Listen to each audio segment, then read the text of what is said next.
اعوذ باللہ من الشیطان الرجیم بسم اللہ الرحمن الرحیم السلام علیکم ورحمۃ اللہ وبرکاتہ۔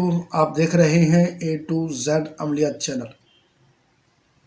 میرے پیارے ویورز، آج میں آپ کے لیے ایک بہترین عمل یا وظیفہ لے کر حاضر ہوا ہوں۔ یہ وظیفہ عمل میرے ان بہن بھائیوں اور دوست احباب کے لیے جو چاہتے ہوں کسی کو اپنے قبضے میں لائیں، خواہ وہ انسان ہو یا جانور ہو، خواہ وہ شیر ہی کیوں نہ ہو، کوئی جانور کیوں نہ ہو جس سے آپ تنگ ہیں یا کسی کو اپنے قبضے میں لانا چاہتے ہیں، وہ آپ کی نافرمانی کرتا ہے، فرمان برداری نہیں کرتا، خواہ وہ کوئی بھی ہے، بیوی بچے ہیں، آل اولاد ہے، یا پھر آپ کا کوئی رشتہ دار ہے، یا پھر آپ کا کوئی دوست احباب ہے، یا پھر کوئی جانور ہے، جیسے بعض دفعہ گھروں کے اندر جن گھروں کے اندر جانور ہوتے ہیں اور بعض دفعہ وہ جانور تنگ کرتے ہیں، وہ ہاتھ نہیں لگتے، تو ایسی صورت میں اگر آپ یہ عمل کریں گے، یہ چند آیت تقریبا اگر آپ پڑھیں گے، پڑھ کر ان پہ دم کر دیں گے، تو انشاءاللہ العزیز اللہ کے فضل سے وہ انسان یا جانور آپ کے قبضے میں آ جائے گا، خواہ وہ شیر ہی کیوں نہ ہو۔ اگر اس پر بھی آپ دم کر کے سواری ہی کر لیں تب بھی آپ اس پر سواری کر سکتے ہیں۔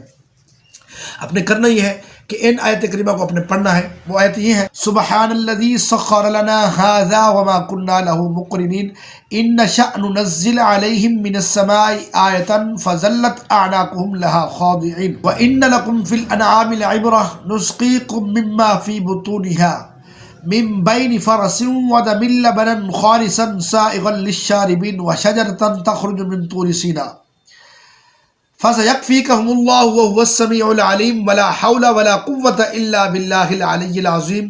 ان چند آیتوں کو پڑھ کر دم کریں، انشاءاللہ العزیز اس کے بعد آپ ان کو اپنے قبضے میں لا سکیں گے۔ امید ہے کہ آج کا میرا بتایا ہوا عمل وظیفہ آپ کو پسند آیا ہوگا۔ اللہ تعالی ہم سب کا حامی و ناصر ہو۔ السلام علیکم ورحمۃ اللہ وبرکاتہ۔